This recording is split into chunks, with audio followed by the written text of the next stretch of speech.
You just finished a monster workout. You're drenched in sweat, every muscle is screaming, and you feel like a champion. You've earned your next meal and taken one giant leap toward your fat loss goals. But what if I told you that entire hour, all that sweat, pain, and feeling of victory barely moved the needle for actually losing body fat? For decades, the fitness industry has been selling a simple idea. The more you sweat, the more fat you lose. Just run farther, lift heavier, push through more pain, and the fat will just melt off. But the real science tells a completely different story. It's a story about our ancient survival machine bodies that are way smarter than we give them credit for. Today, we're tearing that lie apart. We're diving into the hard science of how your body really gets rid of fat, why your workouts aren't the magic bullet you think they are, and what you should be doing instead to get the results you're killing yourself for. And I promise, the answer is going to shock you.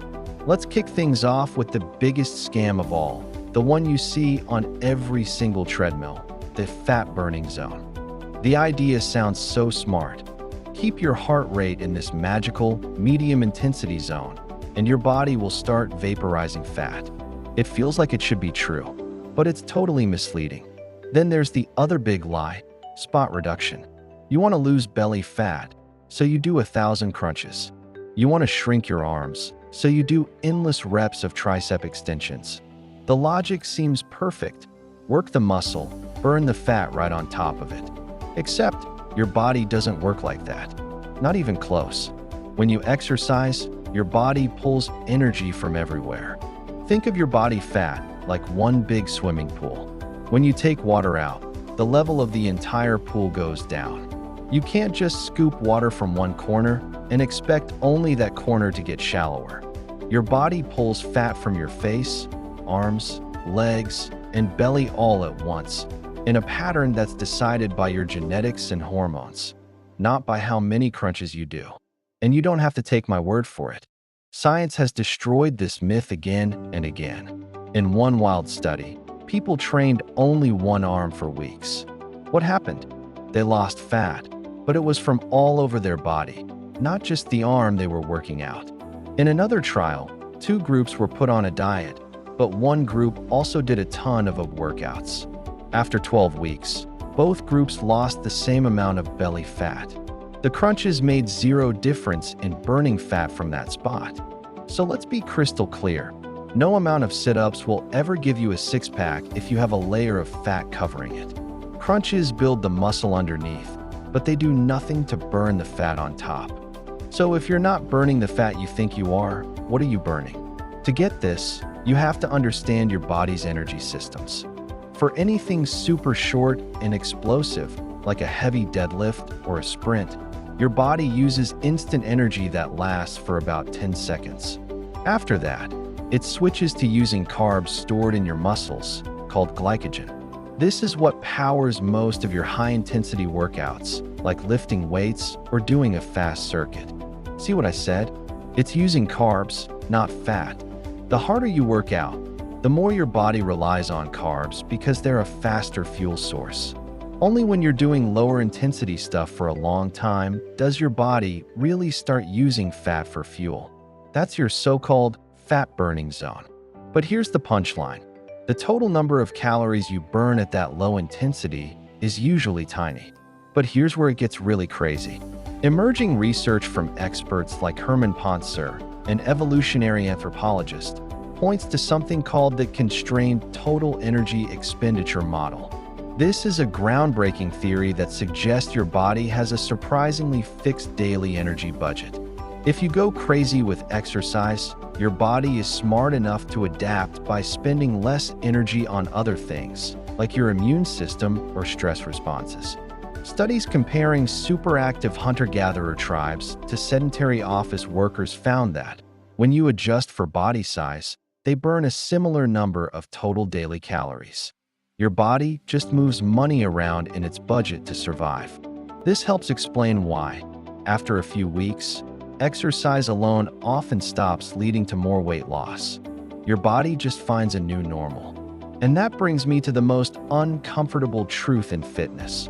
When it comes to fat loss, What you do in the kitchen is infinitely more powerful than what you do in the gym. Fat loss only happens in a sustained calorie deficit. You have to use more energy than you eat. And exercise, by itself, is a pretty inefficient tool for creating that deficit.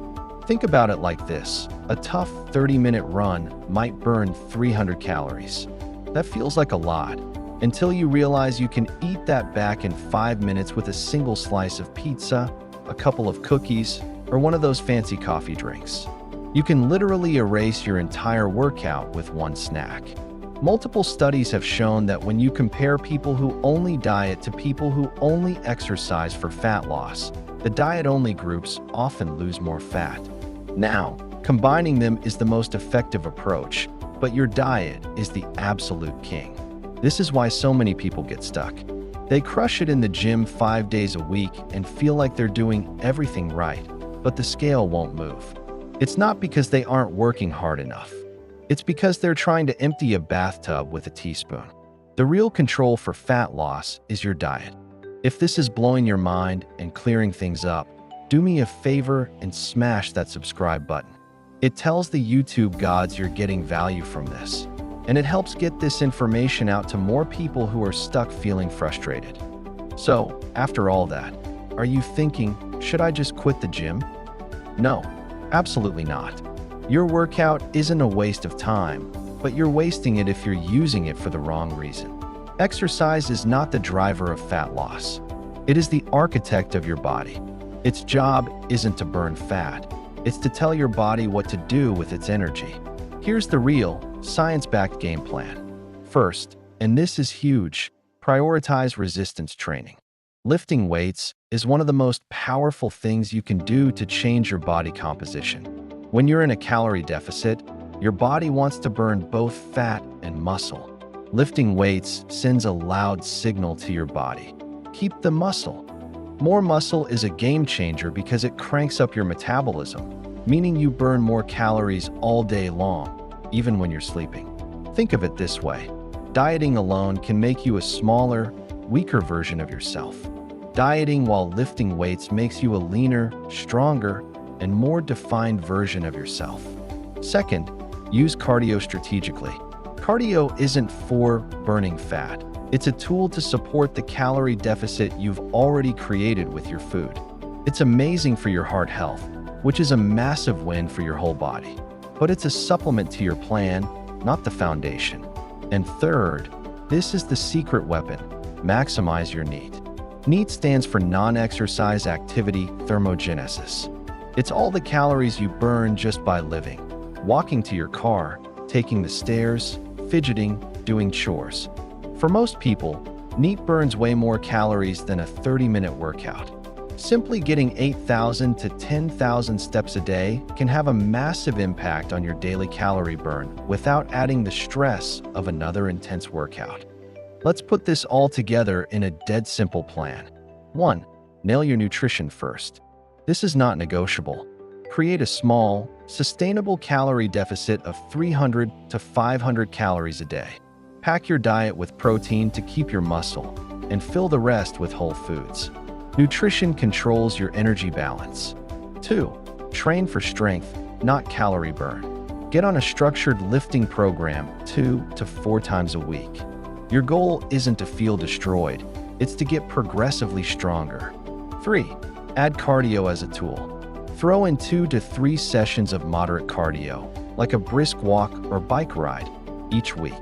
Use it to improve your health and dig a little deeper into your deficit. 4. Move more all day. Make a real effort to boost your NEAT. Park farther away. Take the stairs. Walk when you're on the phone. Hit a daily step goal. It adds up big time. So, no, your workout isn't a waste of time, but it becomes one when you think it's the main driver of fat loss.